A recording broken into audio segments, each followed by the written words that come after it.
बिस्मिल्लाहिर्रहमानिर्रहीम नहमदुहु व नुसल्ली अला रसूलिल्लाहि करीम। ये प्रॉब्लम प्रॉफिट एंड लॉस की है।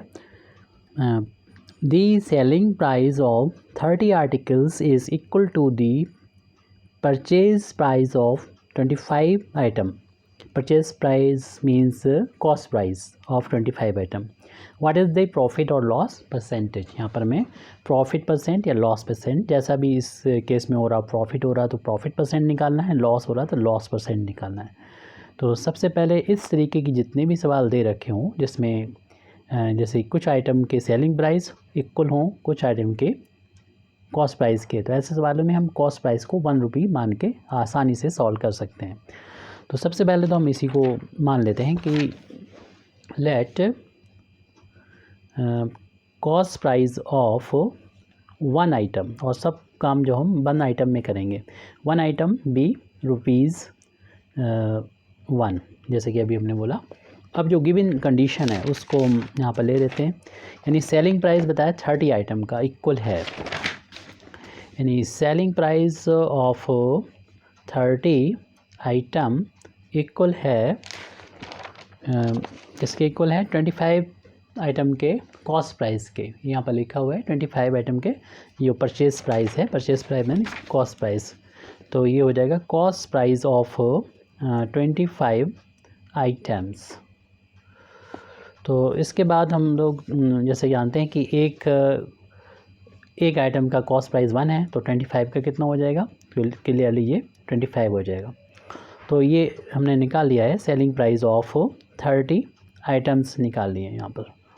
तो अगर हम एक आइटम का निकालना चाहेंगे तो 30 के बताए इतने रुपए हैं, तो एक के लिए हमें 30 से डिवाइड करना होगा, यानी सेलिंग प्राइस ऑफ 1 आइटम हो जाएगा यहाँ पर ₹25/30, ये हो जाएगा। यानी हमें एक आइटम का SP पता चल चुका है 25/30 रुपीज़ में है ये। और इसी तरीके से कॉस्ट प्राइस जो है वो हमने मान लिया था शुरुआत में ₹1 मान लिया था। आपको मालूम है ऊपर अगर कम हो नीचे ज़्यादा हो तो ये 1 से कम होता है, यानी SP जो है यहाँ पर कम है, लेस है CP से। ऐसे केस में हम लोग जानते हैं हमें लॉस होता है, और लॉस को फाइंड करने के लिए CP में से SP को माइनस कर देते हैं। तो CP की वैल्यू तो 1 है और SP की वैल्यू 25/30 है। इसे और सिंपल बनाया जा सकता है। अगर हम इसको यहीं पर कैंसिल कर लेते और 5 से कैंसिल करते तो 5/6 हो जाता है ये। तो 5/6 लिख सकते हैं यहाँ पर।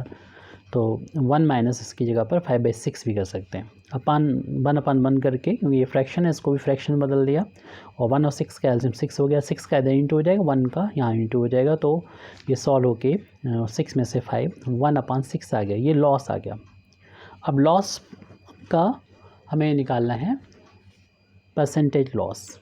परसेंटेज लॉस निकालने के लिए सबसे पहले जो भी हो लॉस या प्रॉफिट को ऊपर रखेंगे, अपान में CP रहता है और मल्टीप्लाई कर देते हैं 100, तो ये परसेंटेज लॉस में आ जाएगा।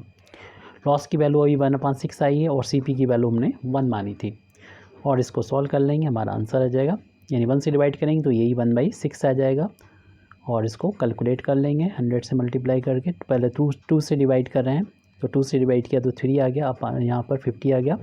तो ये वैल्यू आ गई 50/3%।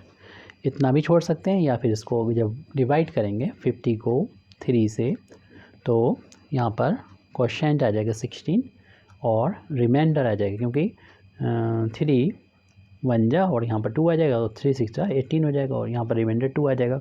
तो इस चीज़ को तो मैं याद भी कर लेना चाहिए। तो 16 होल 2/3 परसेंटेज में आ जाएगा। Thank you very much indeed for listening me. Wa akhiru da'wana alhamdulillahi rabbil alamin.